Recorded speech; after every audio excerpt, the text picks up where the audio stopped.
Good evening and welcome to another episode of the San Antonio Soccer Roundtable. Harry is back with us from his vacation out there to Houston and unfortunately didn't miss much this past weekend. But before we get into some San Antonio FC talk, I know we wanted to highlight what was going on with some UPSL news and some other news as well. How are you doing, Harry?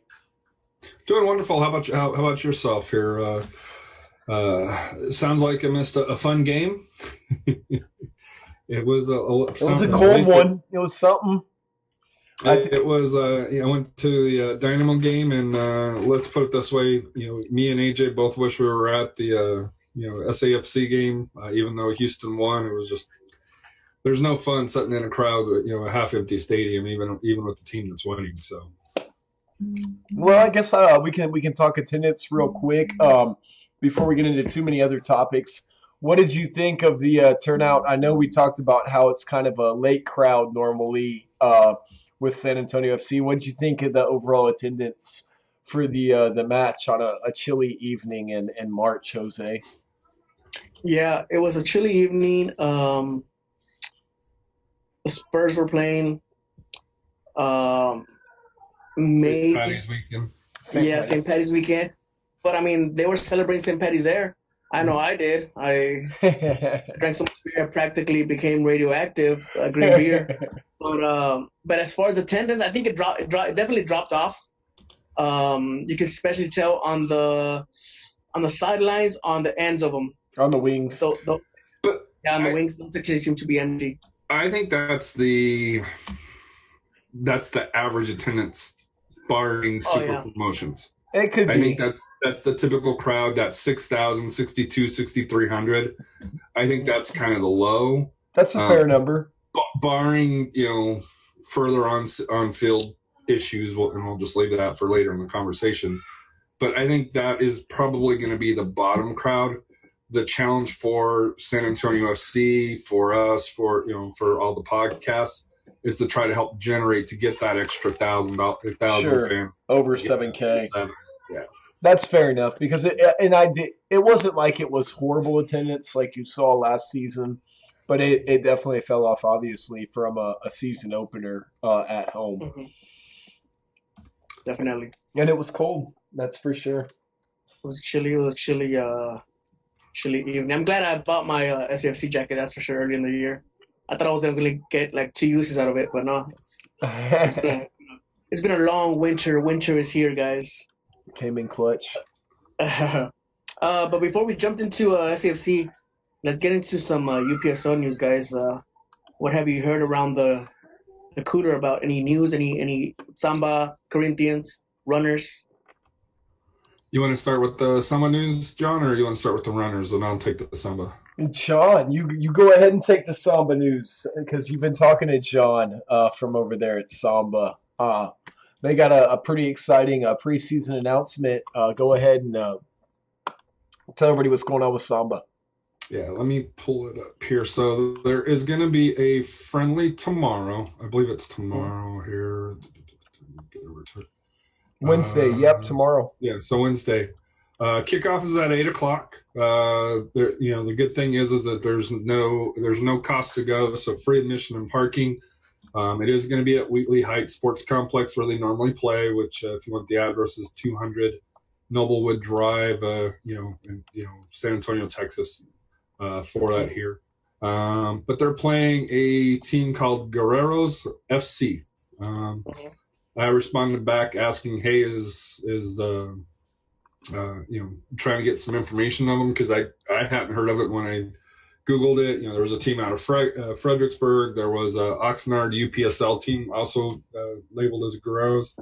Mm-hmm. But I guess it's an adult team that they've been around for about 3 years. They play in two different adult Latin leagues. The Cantera Soccer League, where they play in the highest division, and they're currently third out of 18 teams. And they also play in the Tapatio League, so I'm sorry if I mispronounced that. And they're in the premier level, and they're 6 out of 14 teams. But also impressive, they won 3 consecutive indoor championships at C. Stiller Indoor. but they're now more focusing on the outside game, the 11-on-11. One interesting fact is that Samba FC player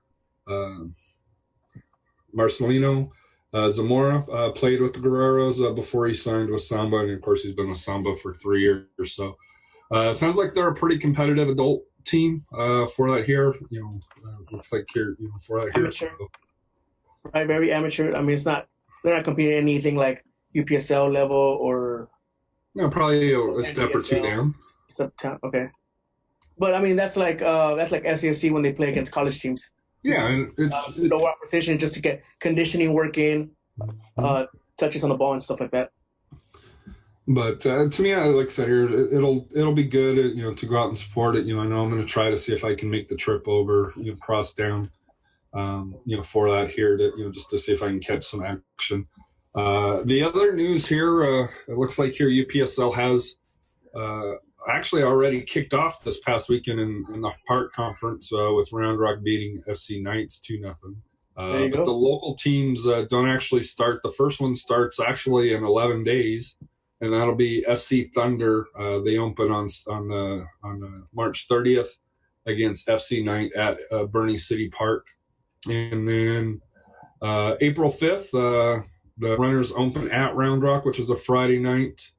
That weekend is when you'll have the opening of Samba. They'll open at Wheatley Heights Sports Complex against Coyotes FC for that here. So, but kind of going through here, I know the much anticipated runners Samba match here. The first one will take place on. I saw it here. It will take place May 18th, which is a Saturday. I'm assuming it's at UTSA complex. That'll be the first one, and then they follow up very shortly after that at Wheatley. For that here. So Samba finishes up the last 2 weekends with the Sunday, June 16th against Bernie, and then the following Saturday, the last match of the season for the Heart will be at Wheatley on June 22nd for the return match for the runners. The Corinthians start also around that same time frame. One thing that I do need to reach out to them, because it does state that their first match, which was April 6th as well at 4 o'clock, so you could do a double header, do the Corinthians and then go over to Samba. But at 4 o'clock on the 6th, they're going to start out against Texas International. Now they're saying it's that elite soccer complex, not the normal Warrior Stadium. So that might be something that we have to get clarification on. Is if the first match, is if they are going to have it at the alternative complex as opposed to the normal stadium for that here. So Corinthians just had a practice or tryouts on Sunday. They had like 87 people show out there. I know they posted a pic of all the guys out there. There was these also who were they? The guys from the ticket that were out there trying out, trying their best Gordinho impressions out there. I did see that, yeah. But one thing I did want to mention, just in regards to Samba that I saw, they re-signed Diego Mendez, which will be huge for them. He played really well last season. So they've got a lot of guys coming back, it looks like, on their roster. Had a couple that went overseas to kind of try out in some different divisions and stuff like that. But yeah, hopefully I should be able to make it over there as well tomorrow evening with you, Harry, for the matchup again in their preseason friendly. They've started announcing a whole bunch of guys like in the last couple of days, man. So their team is almost, as you can say, filling up. I haven't seen all the other guys announce that, but I mean, the sooner you get started, the sooner you can get that gel together, bring in the guys from last year, and then bring in any additional players that you think was going to help boost your last year's performance. So I think them doing this early is going to definitely help them out as far as the gelling and the players getting to know each other. Yeah, and like I said, I know it's still early, and I know I want to try to get John and Mason and the UPS Central commissioners on the line, and if we can get Bernie in the Corinthians on, maybe maybe have kind of a UPSL special show where they can kind of highlight their teams and promote some players and stuff like that. Because to me, that's the biggest thing that that we need to do as far as for the podcast, and as far as just I'm not saying we're part of the media, but just kind of help spreading the word out, so that way it can. Yeah, some of us are official media, others are wannabe media. We're not part of the media? What? Who said don't let people find out about that? Just a bunch of guys talking shit, drinking beer. And bangs. Beer and bangs. Yeah, so the runners are they're having a tryouts on the 23rd. I believe that's next Tuesday. So, if you guys still want to go out there and try your luck, feel free to go out there. If you got cut from Corinthians. Yeah. But no, and then also too, I did see you mentioned the tryouts for the runners. There were some other tryouts I think that were posted for Alamo City SC coming up as well. So it's kind of crazy because I didn't think the UPSL season was really starting up until June or whatever because of getting kicked back, since they added those teams kind of late for the Pro Rel that they're going to kick off this season. But UPSL already almost underway. So last couple teams just kind of shaping up their final rosters. For sure. And also high school. Good. I was going to say high school should be shaping up here pretty soon over the next couple of weeks. I know there's probably some games already with playoff implications and everything else. We'll have to see who's playing on Friday night over at Ferris Stadium. Yeah, I haven't with the vacation, and then unfortunately my work schedule's kind of changed where I used to kind of work at home, and now I've got to go into the office. So. You have to go into the office to work? I know. I lose an hour and a half a day now. So you poor baby. Man, rolling out of the bed, and sorry for me, but that's been. I'm not gonna lie, I was like, man, where's my because the kids had soccer practice, from 6 to 7. I'm like, oh man, I lost my prep time, so suffering through it. But give me a week or so, and I'll get it back in line. Yeah, there will be some matches coming up, I'm sure, that we'll be able to attend. I just same thing with me and Savannah's work, and she doesn't get off until 7:00, so. Just usually depends on how bad traffic is before she gets home. All right, but let's move on to the nitty gritty, as they like to say. The follow up to the amazing home opener that we had last week. It was we didn't get that win last week, but we did show offensive power. And leading into this game, our predictions were totally off, guys. You think? Totally off. Totally off, man. I don't think anybody saw this. Well, I think you knew it wasn't going to be a clean sheet, right? I think going into this match, everything that we talked about was kind of if the defense can clean up their mistakes, if that back line can kind of play a little bit better like we expect them to. I mean, we talked about the identity of this team, Harry, and you nailed it, and you said that they're going to be more of an offensive team. Defensively, they're probably going to struggle, and this is probably going to be the identity that we see here. And, we hoped we didn't see something quite as bad as what we saw against Phoenix defensively, and I feel like we saw that kind of in strides.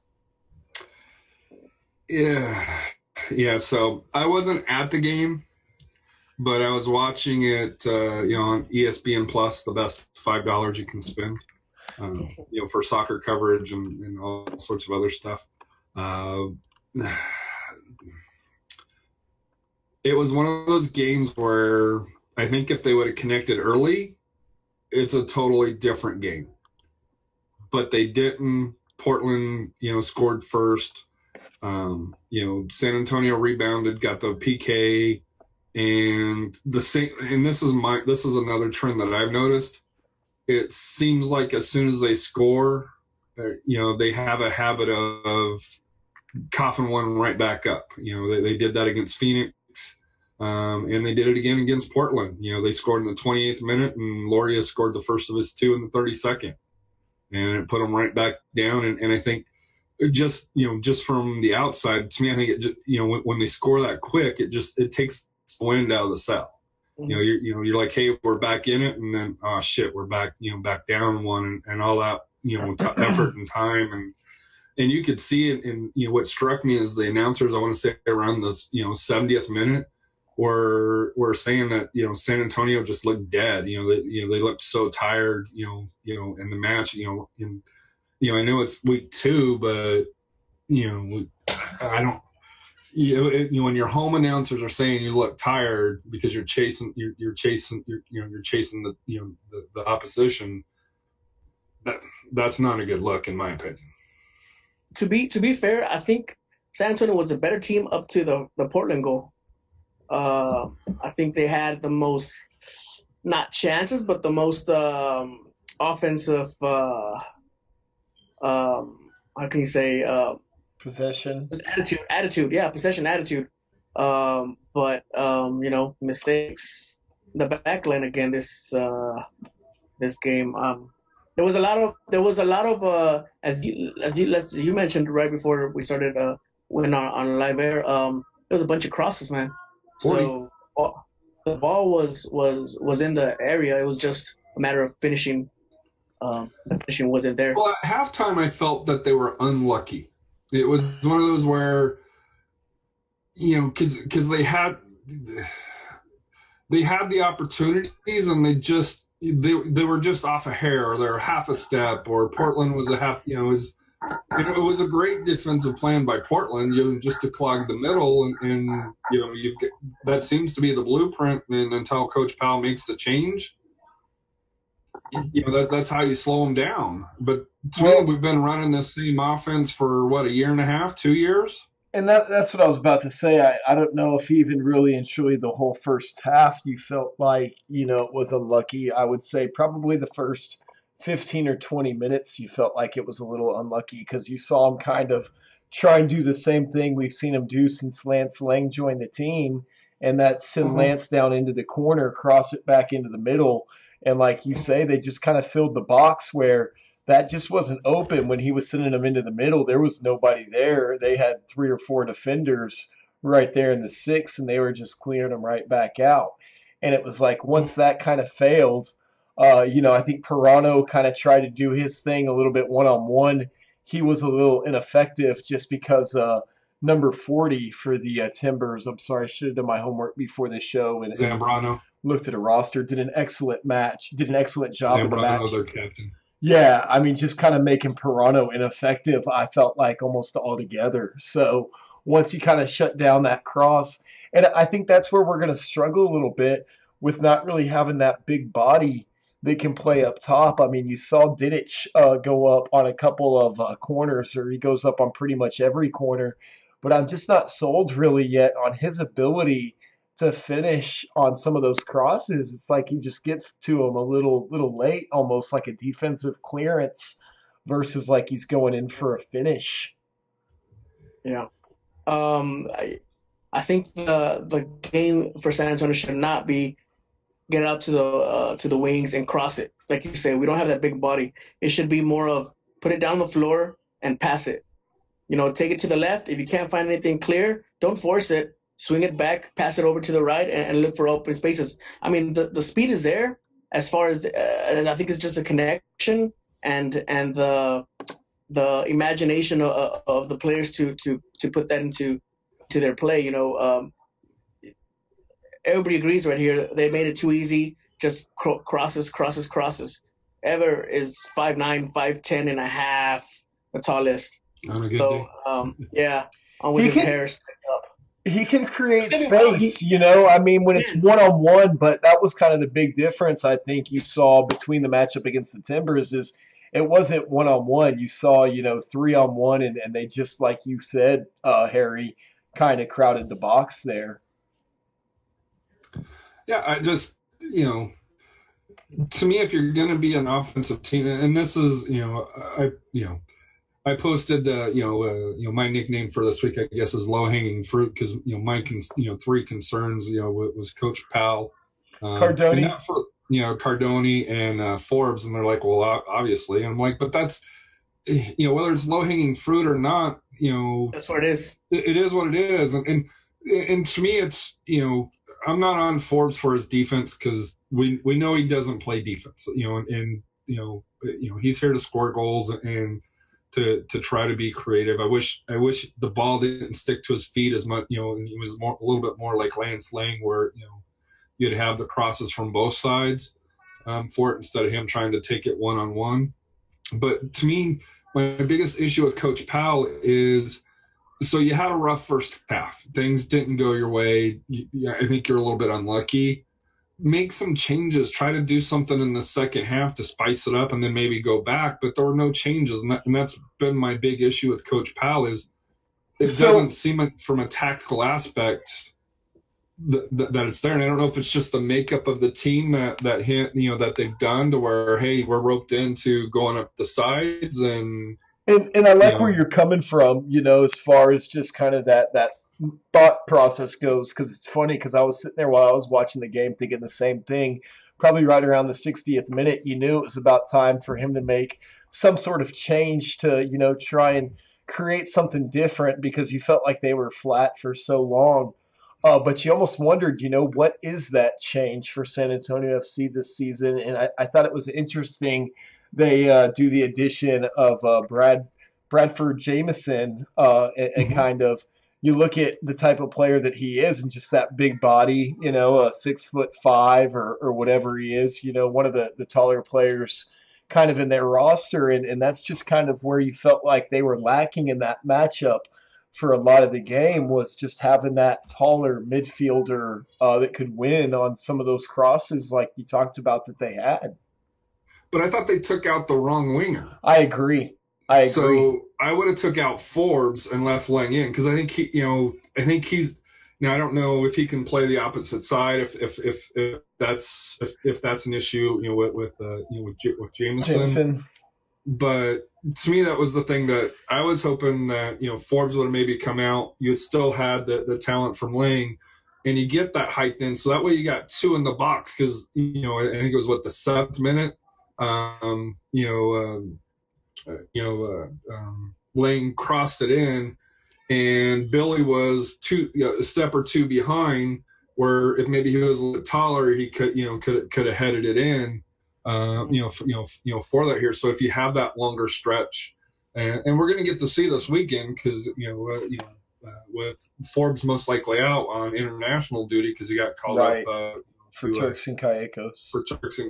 In their CONCACAF qualifying match coming up. So there's going to be some changes this week. So to me that's something that you can do. My change in it's kind of talking to Royce, and he kind of shot me down. I think kind of to turn it to the defense. I almost wonder if we're better off going with Lahoud and Pekka instead of Pirano and Pekka that give you those two defensive mids because kind of following Royce's conversations on Twitter. He's saying what's hurting the defense is Pekka's going too far forward. Where if you have Lahoud kind of going back, that gives you a little bit more depth. But I saw those comments. I don't think that's what that hurt the defense. And Jose, I want to give you a chance to respond and kind of give your thoughts as well. But I mean, really and truly, what hurt the defense, I think, the most in that matchup again was just some stupid mistakes on transitions and overcommitting and again positioning and some of the errors that we've seen in goalkeeper errors and everything and we'll get into that a little bit more, but I don't think you can blame the defensive errors.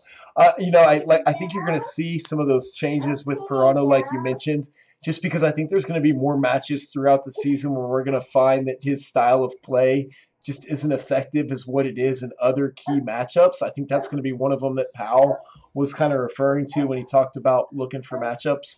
But Jose, go ahead and I'll let you give your thoughts. Well, let's jump into it. Let's jump into that second Timbers 2 goal. I mean, What you guys think? Was it a Cardone mistake? Was it a whole defensive mistake? Because he came out to clear the ball, he cleared it here like you're supposed to the He cleared side, it not to short. the middle. He just cleared it a little bit short. He went back in time. He was able to reach the ball when the Timbers 2 player shot it.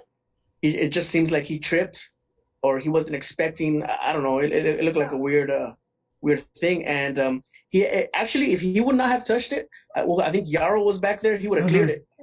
But he touched it, and it kind of got Yarrow's up against the wrong foot, so wasn't able to get that last second reach. Yeah, it So went between his legs, if I remember correctly. yeah. So I mean, that's two mistakes in Well, two even games. on the first goal with Wharton, basically they split the difference and Yeah, with that one touch. no man's land where he ended up taking the dive, and it was 1-on-1 with Got his ankles broken. Was that Didic that fell? I was trying to see in the replay because I was kind of down there in 110. Yeah. I'm almost positive it was Didic. Mm-hmm. That's what I thought. He was charging the that's what he just the fell. That was that. Yeah, it had to be Didic. Yeah, because it was Didic. Yeah, I'm 100%. He looked like Dirk Nowitzki or something, like just. Yeah, it was just Dirk Nowitzki now. Like now, his legs got all kinds of tangled. I know he's from Dallas, but dude, he's the man. Thank you. All respect. He's 6th or 7th now, or no, 6th now on the all-time scoring list. I think he passed Wilt Chamberlain this last couple of days, so that'll be really nice to say about the Mavericks. But a lot of respect to Dirk. What's up with Cardone, guys? Do we go for the change or not? No, not yet.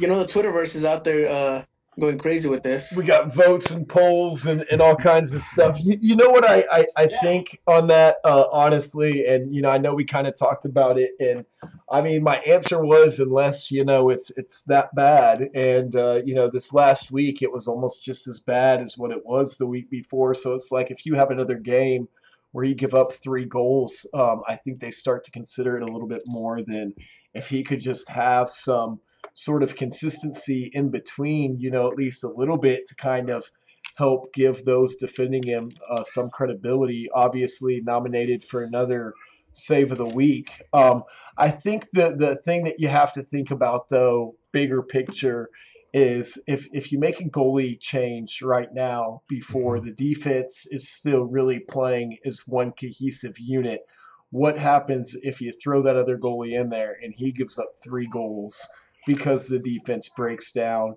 And now all of a sudden, you've just created a lot less credibility and a lot less, just confidence in your goalies because of flip-flopping them back and forth. And is it really going to make any kind of difference? And it's team morale that will go down. I mean, knowing that there's 2 goalies that maybe, they're a liability. I'm not saying they are, but if that were to happen, you're like, damn, we can't rely on that. But I mean, like I say, I think it's too soon. We did have that poll with 2 games into the USL 2019 season. We should, 1, hit the panic button, 2, don't worry about a thing, have some concerns, or keep drinking green beer. The majority with 61% was have some concerns, and I think that's how we all feel. 4% was hit the panic button. Don't hit the panic button, but do have concerns, especially because they've been home games. That's the issue, is their home game. Would expect the team to perform at a higher level at home. So we'll see in the next 2 weeks. To me, the Phoenix one doesn't bother me because I think they're a top-tier team. And Portland was a playoff team last year, so maybe we took them a little bit lighter than what we did. And they had a 1-1 draw against Tulsa, which – on the surface didn't seem as good. But Tulsa ended up rolling Orange County 5-2 after being down 2-0 this weekend. So maybe that result was a little bit better than what we anticipated. But to me, the issue is you can't be dropping points at home. And that's the problem. Now they go on the road against Colorado, which we'll see how good they are. They're always tough in altitude, and so that'll be a tough one. And they come back and face the Bold. So circling back to Cardone, my concern with him isn't so much the mistakes, it's the, you know, sitting in my position in 114, it's the lack of um, the verbal, the calling, the quarterbacking back there that it doesn't seem like he controls it like Josh Ford did, like Diego did, where you had that vocal to be able to make sure the defenders were in the right spot. And with the new defensive line, I think that communication is key. And if that's in my opinion, that's a weakness of Matt's, is he's not the most verbal guy. I wonder if that kind of helps feeds into some of that lack of communication, because that's really what it is. It's a lack of communication between the back line, between the three lines, between backline midfielders and then the back line and the goalkeeper. Making sure that you got each other's back. And just from what I'm seeing, from what I've observed, that communication hasn't developed yet. Now it's only game 2, so we don't expect it overnight. But it goes back to one of my concerns over preseason, where there was no bonding away trips where you can kind of get away from the comforts of home to be able to develop that bond. Okay, yeah, I can hear somebody's microphone, I think, a little bit, some feedback coming through. Somebody has their volume turned up. But I agree with you, and my biggest concern isn't necessarily even Cardoni and that back line. It's more what we saw, or lack of what we saw offensively, where if this team becomes one-dimensional again, I think it's going to be really difficult. It's like you said almost perfectly, Jose. I think we lacked creativity when it came to the attack, outside of just kind of playing that ball outside of the corner. You really didn't see too many runs. Would play it deep in, to Guzman or somebody like that there up top. But you really didn't see too many runs through the middle or anything like that for anybody on the attacking end. It was like we couldn't really come up with anything creative in the attacking third to finish off the attack. And is that where maybe Bryant, that's down injured for who knows how long, would have came into a piece that comes in the second half and revolutionize or adds more revolutions to the midfield. Mm-hmm. We've seen him do some creative stuff out there last year. Rafa, is he not fit? That's been a big problem. 18 yet. Yeah, it's been a big problem. Walter Restrepo, he wears the number 10. The most creative guy on the field should be the number 10. So he got in at the 85th minute for their hair. So yeah, and that's where I think everybody in that stadium was wondering, kind of right around the 60th minute mark, how what can we do to kind of change things up a little bit. And you look at our bench that was there and kind of the 18 that was announced, and it's just like, where do you see the creativity? And maybe it is Ethan Bryant. Maybe that's what you're missing with him not being, in the lineup due to a lower body injury. But they're going to have to figure out something throughout the season that they can bring on the field outside of the defensive struggles, because if we start seeing this offense struggle, I think we're going to be in for, a rude awakening. It's going to be another difficult season. Mm-hmm. Especially with these two road games. These are going to be very important. Do we come back from these 2 road games? Well, 1.5 road games, because Austin's coming home. But do we come back with 0? Do we come back with 0 points? Do we come back with 1 point? Do we come back with 6 points? I don't know. So it's going to be, these 2 games are going to be very important.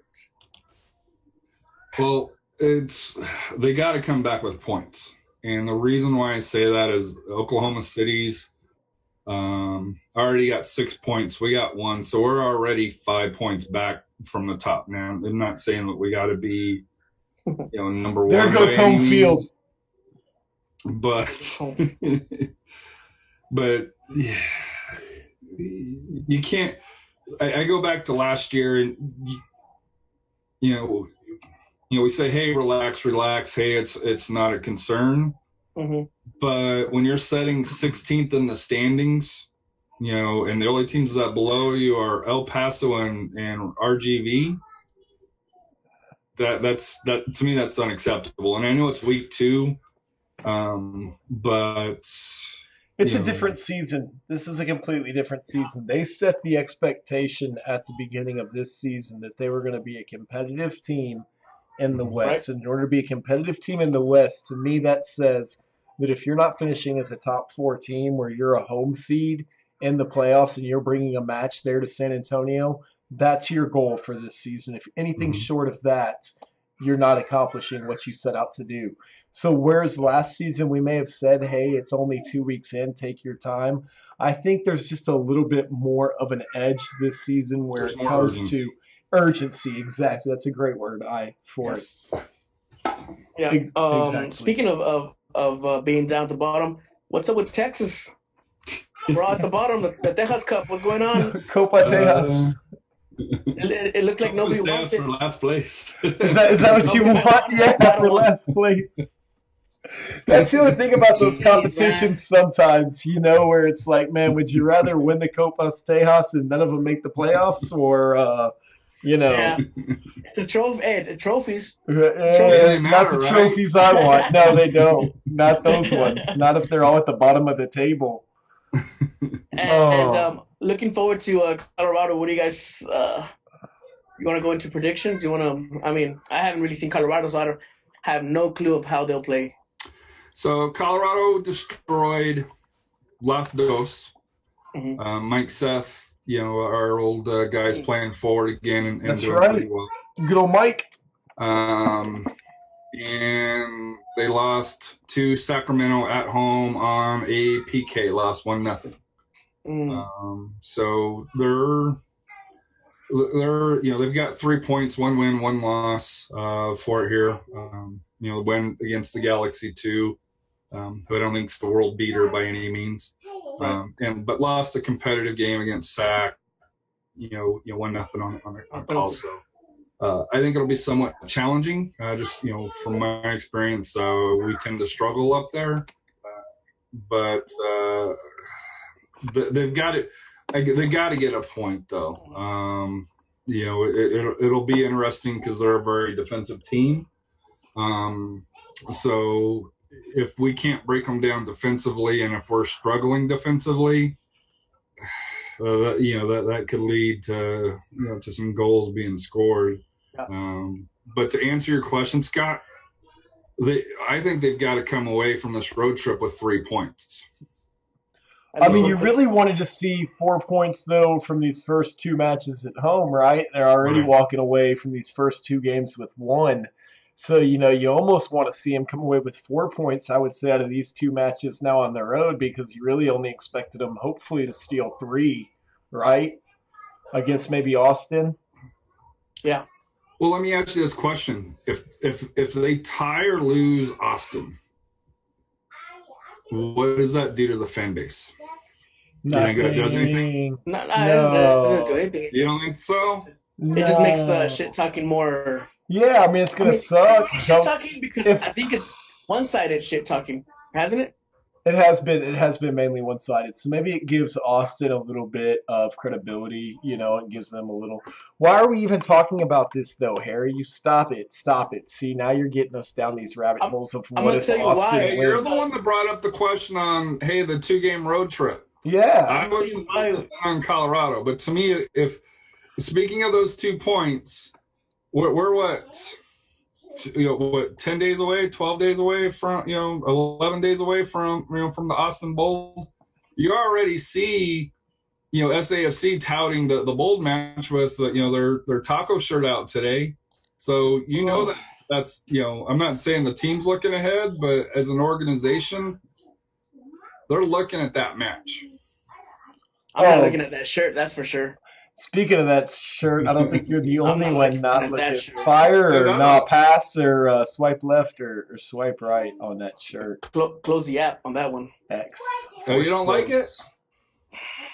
Dude, if it was $10, I probably would have bought it. The 3 of them. If it was 5, but 15, I think I might just wear a red shirt. It's gimmicky. It's like that. It's that flying chanclas type of deal. Yeah, but that's what I think about it. That sells a lot, though. It does because it's probably aimed more towards the family friendly atmosphere, which is I think that's you got to give it up. Say what else? Say what else, Jose? I know what you want to say. It's geared more towards.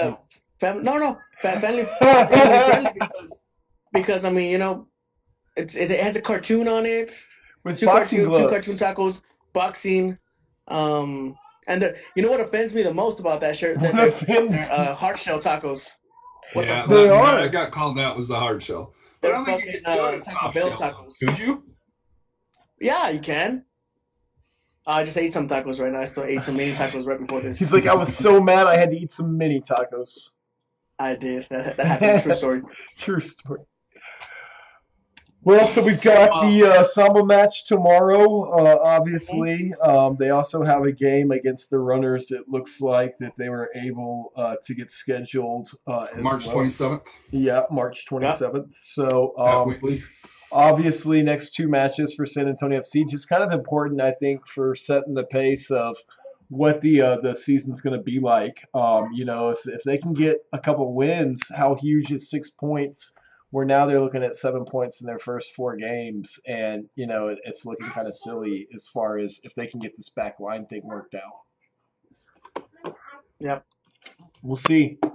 Do they need a shutout though, or a one goal? I think a 1 goal game. I don't even think, Points. yeah, dude, just Points. to win 3-1. I'm not looking for clean sheets. I know everybody's already like, hey, clean sheets would be nice, but let's walk away from a game with 1 goal. But really, and Alice is kind of looking ahead, but really looking after the Colorado Springs match. Yeah, they have the Austin Bold, they have Vegas Lights at home, they have the Los Dos at home, they have Real Monarchs who aren't as good as last year, and they have Tacoma before they face New Mexico, and the schedule gets a little bit harder. So they've got a stretch coming, between now and the end of April, where they've got to get some points before they start, facing some of the more heavyweights, of the West. So it's imperative that they get the defense, figured out. I think Matt's okay. I think we just need to, he needs a game to build that confidence. And I think if he can build that confidence with that one game, and that's why I ask about a shutout. I think if he got that shutout, I think that takes, basically a load off his shoulders, for that here. But I think it's going to take more than 1 game, though. I get where you're coming from. A shutout would be nice in that regard, but I think it's going to take a few matches for him to get settled in where, maybe he gives up one in a game, maybe he has a clean sheet in another game, but a few games just to kind of get back into his groove and into his rhythm, because we all know the level that he's capable of playing at. It's just stupid mental errors. And so I think it might take more than just one good game or one clean sheet. There's no just kind of magic remedy for this. I think it's going to take a few games of him getting back into his groove, and he's going to be fine. And we'll see the Matt that we've seen play before. Hopefully, what we've seen so far isn't indicative of what we're going to see for him moving forward, because I don't see how he would have made that much of a night and day kind of difference between how we've seen him play and how he's playing right now. It's just like two completely different people. Yeah, when you went through that list, you mentioned all these, I guess, winnable games or points you can take away. I noticed that you didn't mention Tulsa. Is Tulsa one of the big hitters this year? Is that what you're telling me? No, we don't play Tulsa till. Is that what you're telling me? Till May. Tulsa's a contender. Tulsa's second in the league right now. Oklahoma is owning the state of Texas right now, which sucks. Tulsa's second, Oklahoma's first. So they have 4 points to win into their 1 game ahead of us. They're gonna win the league, guys. Just like. Hey, the Energy could. I don't know if you've been paying attention to the Energy. The Energies look nice. Yeah. Well, what do we got left for tonight's show? Score 5 goals on the road against anybody, against Orange County. I was somewhat impressed with that. And I watched the game, and good confidence builder. The one person that I miss, and I know I'm not the only one, would be Sip. If you had Sip and Diedrich in the back here, I don't think we'd be having the same defensive struggles. But that's last year. Well, guys, it's like a bummer one. I feel down right now.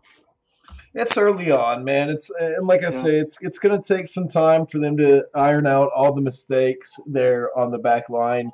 Obviously, Didic, has some work still to do before he is really the quality player that we think he's capable of becoming. The good thing I think that you see though still is you see Green playing really well. You see Yarrow playing really well. So I think they're kind of answering some of those questions that we had just about the overall, how talented is this back line? They're at least showing that they have the talent to be a better, unit in the USL and not give up three goals a game, hopefully. Yeah, individually, you take them. If you look at them at all the games individually, they're high USL level guys. Um, but it's just they just haven't been able to put it together. The Rubik's cube hasn't been solved. They're still kind of playing around with the pieces. But I'll tell you one thing: we're doing better than the RGV Toros, aren't we? By 1 point. Still better, man. Still better. Still better. Yeah, Texas, Copa Tejas. Woo! Copa Tejas. Take that, Edson. All right, Harry. Well, are you ready for final thoughts? Did we kind of cover everything? I know it was a little bit of a shorter episode, actually, this evening. We might finish sub 1 hour. Woo. Yeah, so my final thought is... So I took AJ to the MLS game, over at Houston Dynamo, and we earlier this year we went up to Dallas as well and watched San Antonio FC. I hope people understand just how special the product that SAFC puts on, and it's not just them, but the environment from Mission City, the Crocketeers, 210, to all the podcasts that come out. I've never, it really brings a more family aspect. And, even if the stadium, like last week was, 6,000, to me, it's a different feeling and you have that different passion. And, I think it's awesome to see, in my son, especially where, he enjoyed the match, but you could tell it was a different aspect. So, I want to say thank you to everybody out there that makes those matches special, because I know my son, especially AJ, he really enjoys it, and I think he saw just for the first time of how special of an environment that Toyota can be, especially when it's rocking, with those 7,000 to 8,000 people in there. So hopefully we can get back to that more on a consistent basis. But even if it's just the 6,000. We all do a hell of a job supporting the team and making San Antonio, one, in my opinion, one of a kind team. Whether MLS wants us or not, it is our team, and we own that. We own that stadium. I agree. Well said. Piggybacking on that, Harry. I know when Phoenix came here last week, a lot of the Phoenix guys are Man U fans, so they met up with us at the watch party the following morning, and they did mention how much we got it made here because of the whole tailgate experience. They don't have an area where they can tailgate. Yeah. They actually get together a little bit far away at pubs or bars or whatever you have it, and then transfer themselves into the stadium. So that's something. I know I'm gonna go up to Salt Lake and check how they do it up there. So yeah, like you say, keep in mind that we got something good here. No matter if it's MLS, USL, whatever you want to call whatever it. Whatever the league is, doesn't matter. We got something special. It's not as big, it's not as flashy as Miami, but it's better. Fort Lauderdale? Oops. Fort Lauderdale. But hey, quick reminder: I think the U.S. men's national team. I think some of my friends are going to play in Houston on Tuesday. Yes. So if you guys can make it out there, that'll be. Who are they playing? Do you know? Was it Chile? Oh yeah, Chile. Yeah, they are. But I'd be prepared to pay the some marketing toll to be able to do it. But the sad thing is, and I don't know if you saw this on Twitter, there's only like 10,000 seats that have been sold on that. Doesn't surprise me. You haven't seen the attendance of recent games. Doesn't surprise me. They suck. No one wants to. They should have brought it to Toyota Field. It would have got packed. I would have watched it. $20. I would have gone.